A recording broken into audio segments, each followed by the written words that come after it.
It is pumpkin time.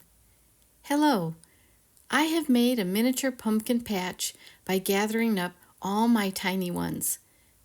Some of them are fine as they are, some of them need some touch-ups, and some of them need complete redos. For this project, I'll be working on the pumpkin on the second shelf clear to the left. This is a redo, a 3 1/4 by 3 1/4 faux pumpkin that is bright, shiny exterior over a foam interior. First, I remove the brown stem, then I spray a primer spray. I was kind of concerned that the foam would melt, but it didn't appear to. When it was dry, I apply a coat of acrylic orange paint. The pumpkin has some damage on the top where it's cracked and has a hole, and it's in need of some TLC. I do have an inspiration piece that I think will work great for the Charlie Brown pumpkin. It is a Halloween paper bag, 9 by 5 by 2.5 inches, with a puppy dog that appears to be inside of the pumpkin. The challenge is, can I make a miniature similar to the inspiration bag? So I collect the materials that may work. For the puppy, I'm going to use one of the set that I purchased at a dollhouse miniature show. It's half scale. The dogs are black and white. One of them stands up with a pink tongue and the other one is sitting. And the sitting one looks like it will fit inside of the pumpkin. It's 5 1/8 of an inch by 1/2 inch. They look like they might be a Chihuahua or maybe a little rat terrier. They were so cute I bought several of the little sets. To make the striped sweater for the puppy, I am using a leftover sock strip that I made in a previous video with mini gnomes by gluing 2 strands of embroidery floss in between kite string on a plastic protector. The strip was a dark green and white. It looks like about 2 inches worth will go around the puppy. I paint that strip, the entire strip, in the kiwi green paint, and then when that's dry, I take an ultra thin black permanent marker and go over the dark green spots with that. And then I cut off the brown quilling strip that was for the shoe, and then I begin to wrap it around the puppy. I glue the little sweater around where the ends meet, and then I trim off the extra. Instead of using string or embroidery floss, you could use fabric or paper and paint the stripes or draw the stripes on to make a cute little sweater. I was just trying to get a little sweater that would match the inspiration piece on the puppy bag. As I'm wrapping the sweater around the puppy, it almost looks like it's a large scarf because I take it around the side and then I glue the ends. And then I press it and hold it for a little bit till it grabs a hold and then dries. And then I'm also trying to make sure that I can adjust it by moving it down so it's not quite so full up underneath his neck, so I can kind of see the puppy's neck. So I push it down just a little bit to make sure it's okay. Okay, I'm going to take another look at the inspiration piece just to see if the sweaters look similar. And you know what? Maybe it's not a sweater on the inspiration piece. Maybe it's a t-shirt. Oh well, I'm going to call it a sweater. Or jumper or pullover for the upper body of the puppy. Next, I'm going to use a miniature paper punch in 1/8 inch stars using white paper, and then I'm going to glue it around the sweater, kind of in the design on the inspiration piece. But you know what? You could also paint the stars with a white paint. My stars are all going to be 1/8 of an inch, but on the inspiration piece, the stars are actually different sizes. And then as I place a drop of glue onto the sweater with a toothpick, and then I use tweezers to apply the star, and then I gently press it, and then repeat the process, just randomly going around adding the stars. And I don't know on the inspiration piece if the stars go all the way around, but I do take the stars all the way around to the back.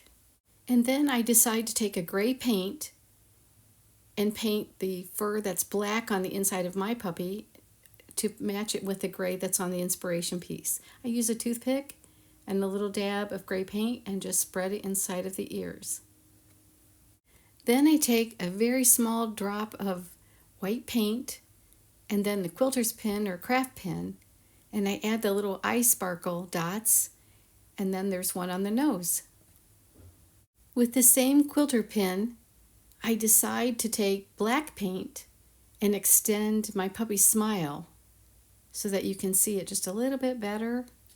And I just take the black paint and go over each side, touch up if you have to. You could probably use a very small paintbrush as well. But I just make that little smile so that you can see it a little bit better. Once you have the face all updated, add a matte sealer for the pumpkin.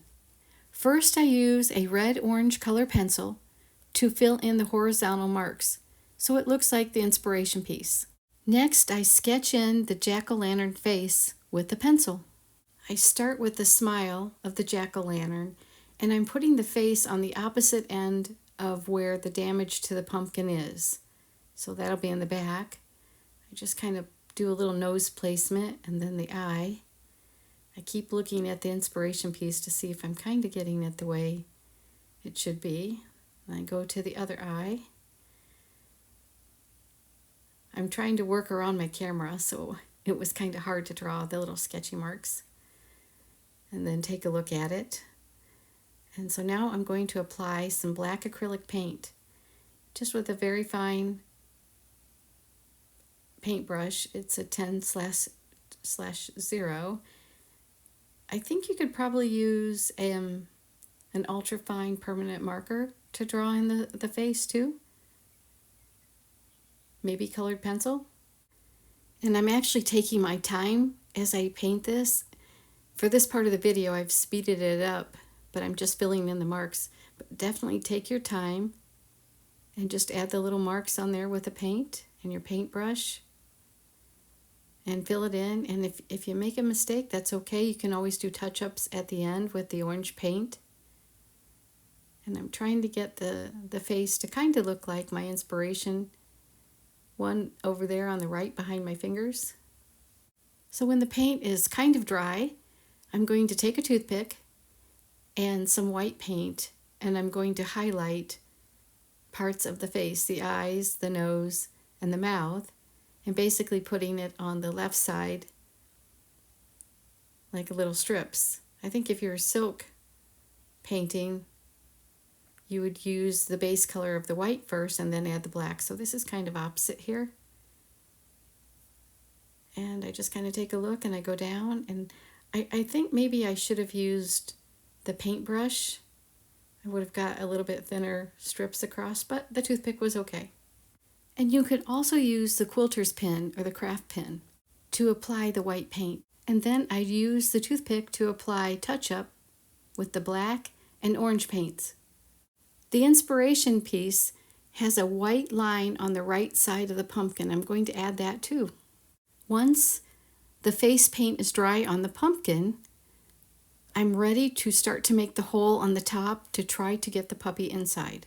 I make a pencil mark where I think the puppy paws will be, and then I take my craft knife and I try to make some cuts from the back. I'm making little wedge cut pieces.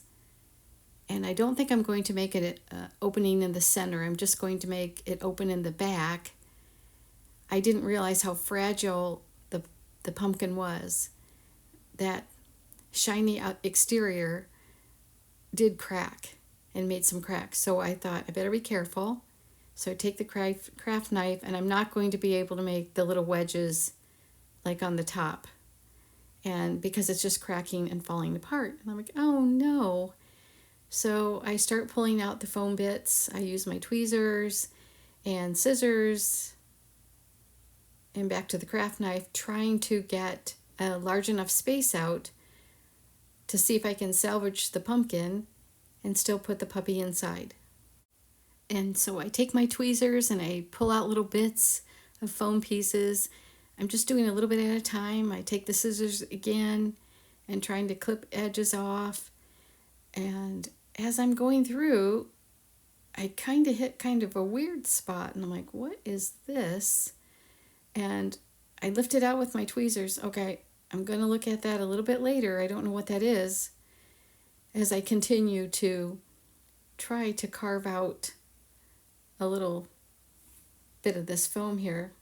It's not quite as hard as actually carving a real pumpkin, but gosh, it's kind of similar. Just taking out little bits here at a time and making sure that I still have a face there. Turning around, I think I can still touch it up and fix it. And it's looking like I'm going to get that puppy in there. And I think I can save it. This little Charlie Brown pumpkin, I think there's hope. At least I hope there's hope. I set aside the pumpkin. I need to have a rethink about what I was doing since I'm not going to have that top center. Now it's going to be more like a carriage or a chariot that's going to be holding the puppy. And I think that will work. So now I'm looking at my little bits and pieces that came out when I was carving it. And I think maybe I could cut those pieces and make the top hat. But as I try to cut them, they just kind of shatter and go all over the place. So that's not going to work, those little pieces, to make the hat or to try to salvage the pumpkin with it, the little open spaces. I do try to take a little bit of glue and then grab some of the little pieces and then just put it on the top of the puppy's head in between his ears just to see what it would look like. But I'm going to think about that and see if I can come up with some other options. Now I'm back to the back of the pumpkin. I decided to try to put some paint in it to see if I could make it match the pumpkin using the same paint and kind of flatten out the area, but it's all kind of rumbly bumbly.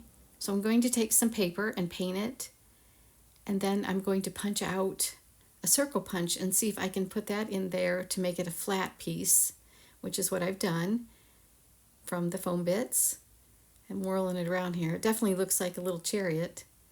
And then I take some little bits of flower petals and I do trace around them with the red orange color pencil, and then I kind of outline the hole all the way around and all the way to the top. Yes, I'm trying to pick that up there, and that's what I put around the edge of the hole opening. In it around, I cut pieces off of the 6-hole punch so that I can lie it all the way around, or line it around the edge. Now I try to see if the puppy will fit into the back end of the pumpkin. It really does look like a little carriage or a little chariot. And I have come up with an idea for the pumpkin top. Instead of a hat on the puppy, I'm going to make a hat out of those flower petals, just alternating them. But the hat just seems too big. I think it'll just be a pumpkin top cover. If I can put it off to the side or put it on the tabletop. The reason I'm making an adjustment is because my pumpkin and puppy size ratios are different than my inspiration bag. I'm going to make a lid for the pumpkin using the paper punch, the 6 petal, and I alternate them together. It's a 5/8 inch. And just glue one on top of the other. You can do 3 or 4 and then slightly curve it. And then I'm going to color a little piece of toothpick in the green color, the kiwi green, maybe 1/8 of an inch. But before I do that, I'm going to use a little green sunburst piece I cut from the paper punch, and I put that on top, and then I'm going to put the toothpick, the little stem piece on,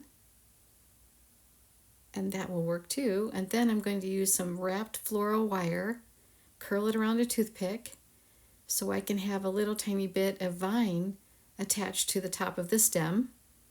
So we use a little wire cutter and cut off maybe 1/8 to 1/4 of an inch and then glue that to the top. So now I'm going to follow up with that strange little brown metal looking piece I found in the center of the pumpkin. It's about 3/4 of an inch. It was obviously glued to the foam on the inside, and I'm trying to see, oh my gosh, is it metal? I don't know, but that's where it was in the center when I found it and pulled it up. I thought I had pulled the stem out, but I didn't realize there was this metal piece that was actually in that, and I'm like, not sure if it's really metal, and yep, goes right to the magnet. This was a decoration pumpkin that I purchased from a craft area, So it does make sense when they clearly say keep it away from pets or small children that may put things in their mouth. This is a good reason why. I tried a few more ideas by maybe adding some color to match the pumpkin on top of the puppy's head, including something that looked like a ribbon and maybe a little bit of pumpkin bits or maybe a flower. And I think I'm just going to leave the puppy without anything on top for now. This was a fun project, attempting to do my first redo pumpkin of the year. And I'm looking forward to what I'm going to do with the other pumpkins. Some other ideas with this project: you could use a cat or an owl or a mouse instead of the dog.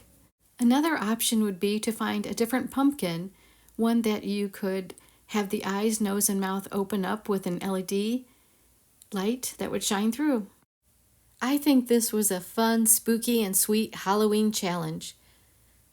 I hope you like and share this mini puppy and pumpkin project. Thank you so much for watching.